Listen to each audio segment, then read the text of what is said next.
Hi everyone, welcome to my channel Sanskrit and Telugu classes by Karuna. Degree first year, second sem. Telugu మనకు question పేపర్లో part A question number 6 part ఏలో మనకు ఛందస్సు ఉంటుంది. పద్యము ఒక పద్యపాదం ఇస్తారు. పద్యపాదం మనకు గురువులు రాసి గణాన్ని రాసి ఈ పద్యపాదం రాయాలి. పార్ట్ బి క్వశ్చన్ నెంబర్ 10లో పార్ట్ బిలో మనకు పద్య లక్షణం రాసి ఉదాహరణలు రాయాలి. మనకి ఛందస్సు మనం ఇంతకుముందు వృత్త పద్యాలు చదువుకున్నాము. ఇప్పుడు ఉపజాతులు మనకు 3 రకాలు: ఆటగలది, తేటగిది, సీసం. 3 రకాలు ఉంటాయి.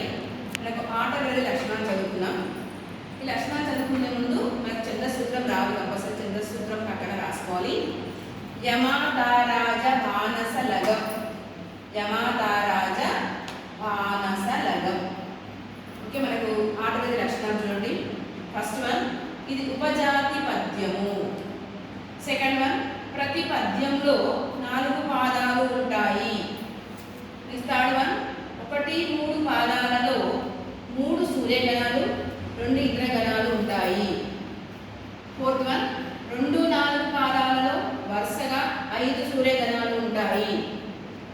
ఫిఫ్త్ వన్, ప్రతి పాదంలో 1వ గణ మొదటి అక్షరం, 4వ గణ మొదటి అక్షరానికి ఎతిమైత్రి ఉంటుంది.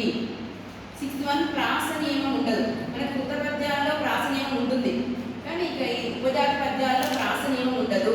ప్రాస అంటే ప్రతి పాదంలో 2వ అక్షరం కదా, ఆ 2వ అక్షరాలు సేమ్ ఉంటాయి. ఇక్కడ ప్రాస నియమం ఉండదు మనకు ఉపజాతి పద్యాల్లో. ఇక మనం ఫస్ట్ సూర్యగణ ఇంద్రగణాలు రాసుకోవాలి. మనము సూర్యగణాలు 2, నగనం 3 లఘువులు, గలం హగనం గురువు లఘువు. ఇంద్రగణాలు 6, నల నగ సల భారత. నల 4 లఘువులు ఉంటాయి, నగ 3 లఘువులు గురువు, సల లఘువు లఘువు గురువు లఘువు, భగనం గురువు లఘువు లఘువు, రగనం గురువు లఘువు గురువు, తగనం గురువు గురువు లఘువు. మనం ఛందస్సూత్రం రాసుకున్నాం కాబట్టి దాని ప్రకారం ఇక్కడ రాసుకుంటే సరిపోతుంది. చూడు, మనకి ఫస్ట్ పాయింట్ ఏంటి, ఇలా గణాలు ఏముంటాయి?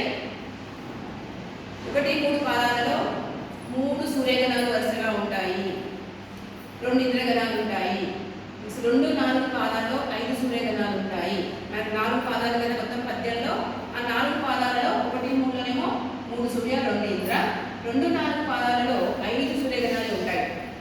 మనం చిన్నప్పటి క్లాస్లో చదువుకొని ఉంటారు. ఆటగలది పద్యాలు అంటే వేమన పద్యాలు అన్నీ కూడా ఆటగలది పద్యాలే ఉంటాయి. మీకు వేమన పద్యాలు చదువుకుంటారు కదా చిన్న క్లాస్లో, కాబట్టి వేమన పద్యాలు అన్నీ కూడా ఆటగలది పద్యాలే ఉంటాయి. ఎగ్జాంపుల్ చూడండి, ఉప్పు కప్పుడంలో ఒక కోటి గనులు ఉంది, అనగననగరాగ మత్స్యంగుచునుండు. తర్వాత ఇంకా పద్యాలు చెప్పండి. ఇంకా వేడి పండుచున్న వేడి మైండు. ఇలా మన పద్యాలు అన్నీ కూడా మనకు ఆటగలది పద్యాలే ఉంటాయి.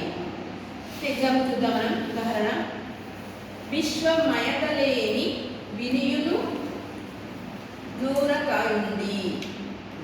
విశ్వమయతలేని వినయునూరకయుండి. ఈ విధంగా పద్యపాదాలు రాసుకుంటే ఈ పద్యపాదం చూడగానే మనము ఇది వృత్త పద్యపాదం కాదు అని ఎప్పుడు తెలిసిపోతుంది మనకు. ఎందుకంటే పద్యపాదం పెద్దగా, వృత్తాల్లో పాదం పెద్దగా ఉంటుంది, చిన్నగా ఉంది కాబట్టి ఇది వృత్త పద్యపాదం కాదు అని ఫిక్స్ అయిపోయిన వాళ్ళు. ఇంకేంటి, మనకు ఉపజాతి ఆటగలది చదువుతున్నాం కదా, ఉపజాతులు జాతులు మనకు మైండ్లోకి రావాలి. ఉపజాతుల్లో మనము ఆటగలది అనుకుందాం. ముందేం చేయాలి? పద్యము ఇంతకుముందు గణాలు రాసుకున్నాం కదా, 3-3 ఇవ్వ చేసుకున్నాం. ఇప్పుడు 3-3 విధంగా చేసుకోవద్దు, ఎందుకంటే మనకు 4 అక్షరాల గణాలు కూడా ఉండొచ్చు. కాబట్టి ఫస్ట్ మనము లఘు గురువులు గుర్తించాలి. వి గురువు, ఎందుకు ముందు ఒత్తుంది కాబట్టి ఒత్తు ముందుకు వచ్చేసి గురువైంది. ష లఘువు, మ లఘువు, య లఘువు, త లఘువు. లే దీర్ఘాక్షరం కాబట్టి గురువు, మీ లఘువు, వి లఘువు, ని లఘువు, యు లఘువు, ను దీర్ఘాక్షరం గురువు, ర లఘువు, క లఘువు, యుం సున్నాక్షరం గురువు, డి లఘువు. ఈ విధంగా మనము ఫస్ట్ గురువులను గుర్తించాలి. ఇప్పుడు ఏం చేయాలి? మనకు ఆటగలది లక్షణం ముందు మైండ్లో తెచ్చుకోవాలి. ఆటగలదిలో మనకు గణాలు ఏముంటాయి? 3 సూర్య ఉంటాయి, 2 ఇంద్రగణాలు ఉంటాయి, లేదా 5 సూర్యగణాలే ఉంటాయి. ఫస్ట్ మనం సూర్యగణాలు చూసుకుందాం. ఇక్కడ చూడండి, గురువులాగా వచ్చింది కాబట్టి ఒక సూర్యగణం వచ్చింది, ఇక్కడ పెట్టేసుకోవాలి సూర్యగణం. 3 తీసుకుంటే సూర్యగణం కాదు, అక్కడ 2 తీసుకోవాలి సూర్యగణం. నెక్స్ట్ మళ్ళీ 2 తీసుకుంటే కాదు, 3 తీసుకోవాలి. ఇక్కడ సూర్యగణం వచ్చేసింది 3 లఘువులు. నెక్స్ట్ మళ్ళీ గురువు లఘు మళ్ళీ సూర్యగణం వచ్చేసింది. అంటే 3 సూర్యగణాలు వచ్చేసాయి ఇక్కడ. నెక్స్ట్ తర్వాత ఏం రావాలి? 2 ఇంద్రగణాలు రావాలి. మనం 3 తీసుకుంటే మళ్ళీ సూర్యగణం అవుతుంది కాబట్టి 4 తీసుకోవాలి. 3 లఘువులు గురువు మనకేంటి నగ. ఇప్పుడే ఇంద్రగణాలు మనం అక్కడ చూసుకోవాలి.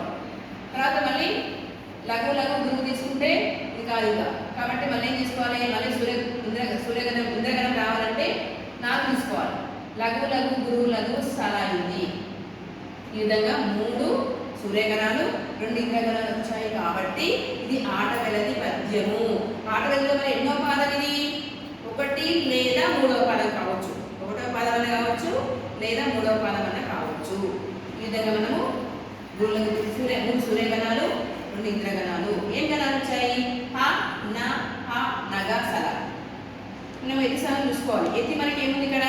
1వ పాదంలో మొదటి గణము, మొదటి గణంలో 1వ అక్షరము, 4వ గణంలో 1 అక్షరం వి. 1 2 3 4 4వ గణంలో మొదటి అక్షరం వి. ఇక్కడ వి వి ఎత్తి స్థానం కాబట్టి పై పద్యము ఆటవెలదిలోని 1 లేదా 3వ పాదం అని రాసుకోవాలి. ఆటవెలదిలోని 1 లేదా 3వ పాదము. ఆటవెలదిలోని 1 లేదా 3వ పాదము. ఈ విధంగా మనము ఆటవెలది లక్షణాలు రాయాలి అండ్ ఉదాహరణ రాయాలి. ఇది పార్ట్ బిలో ఆటవెలది పేరు ఇస్తారు. ఆ పేరు చదివి లక్షణాలు రాసి ఉదాహరణ రాసి ఏ పద్యపాదమో రాయాలి. పార్ట్ ఏలో మనకి ఈ విధంగా పద్యపాదం వచ్చినప్పుడు మనకు గురువులను గుర్తించాలి, గణాలు రాసి ఏ పద్యపాదమో రాయాలి.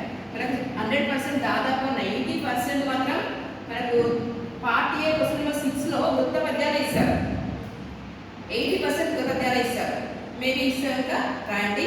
కానీ 80% మనకు క్వశ్చన్ నెంబర్ 6 పార్ట్ ఏలో వృత్త పద్యాలు మాత్రమే ఇస్తారు. ఎందుకంటే మనకు గణాలు ఉంటాయి కాబట్టి ఆ వృత్త పద్యాలు మనకేంటి పరమాన చంపకమాన శార్దూల మధ్యలో ఆ పద్యాలు మాత్రమే మనకు క్వశ్చన్ నెంబర్ 6లో ఇస్తారు. 10th మాత్రం ఏమైనా ఇవ్వచ్చు. ఈ వీడియో మీకు నచ్చినట్లయితే లైక్ చేయండి, షేర్ చేయండి, సబ్స్క్రైబ్ చేయండి.